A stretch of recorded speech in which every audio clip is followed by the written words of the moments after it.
For the last 40 years, Australia has ranked as one of the richest countries in the world. Gorgeous beaches, exotic wildlife, and beautiful cities. Basically, the postcard version of paradise, or so we thought. But hold on to your koalas, folks, because the land of sun, surf, and Sydney is going through a bit of an identity crisis. 2023 marked the first time since 1991 that Australia entered a per capita recession, which means, on average, every Aussie's economic slice of the pie got a little smaller. And who doesn't hate smaller slices of pie? Add in skyrocketing inflation, sluggish wage growth, and housing costs that make you wonder if you're paying rent or secretly buying the entire street. It's no wonder many Australians now face the ultimate choice. Do I pay rent or do I eat? Spoiler alert, it's never an easy decision. And now Sydney, the pride of Australia, holds the prestigious title of the second most unaffordable city in the world, right after Hong Kong. That's right, folks, Sydney is just one overpriced avocado toast away from financial meltdown. So, how did Australia, with its sun kissed beaches and cuddly marsupials, get into this mess? Was it the emus? I bet it was the emus. I knew we couldn't trust those flightless birds. Australia should be thriving. It's practically sitting on a treasure trove of natural resources: coal, iron ore, gas, gold. It's like a giant piñata of wealth just waiting to be cracked open. Plus, they've got fertile farmland, an educated population, and geographic isolation that kept even World War II invaders saying, nah, too much effort. So what went wrong? After World War II, Australia boomed. Jobs, railroads, cities, the works. They built suburbs faster than a kangaroo on a caffeine kick. The Australian dream was born. You know, that whole buy a house, live happily ever after thing. But fast forward to today, and guess what?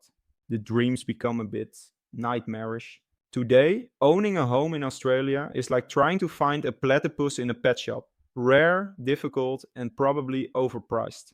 With housing prices up 40% in just a few years, home ownership is now a luxury for the ultra rich. The rest? Lifelong renters, if they're lucky. But wait, there's more. Renting isn't much better. With rental costs skyrocketing, many young Aussies are facing the grim reality of couch surfing well into their 30s. You want to invest in real estate? Ha! Good luck with that. Your only investment might be in your Netflix subscription. So why not just build more houses, right?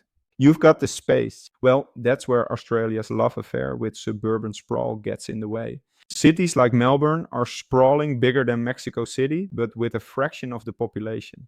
And as for high density housing, don't even think about it. Not in my backyard, says every Australian homeowner. It's like playing Tetris, but all the pieces are L-shaped and nobody wants to make room. And the approval process for new construction, snail's pace. No, literally, I think snails are faster. Only 170,000 new homes were built last year, the lowest in over a decade. Meanwhile, Australia's importing more people than IKEA imports flat pack furniture. Speaking of imports, Australia's population is ballooning with new immigrants. In 2022, a whopping 740,000 people arrived. That's a 2.7% population increase in just 1 year. No wonder the housing market is more crowded than a kangaroo daycare. And while immigrants bring valuable skills, they also bring a new challenge: further demand on an already strained rental market. And here's the kicker: Australia's unique love for negative gearing has made the real estate market a bit of a monopoly game. Imagine this: you lose money on a rental property? No worries, mate. Just deduct that from your income tax. Combine that with low interest rates, and you've got an investor's paradise. Unless you're a first-time buyer, in which case you're stuck playing Go Fish.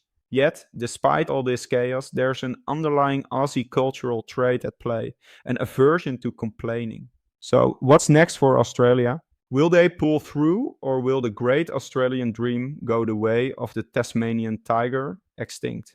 Time will tell. But one thing's for sure: if anything can survive a financial crisis, it's a country that survived emus.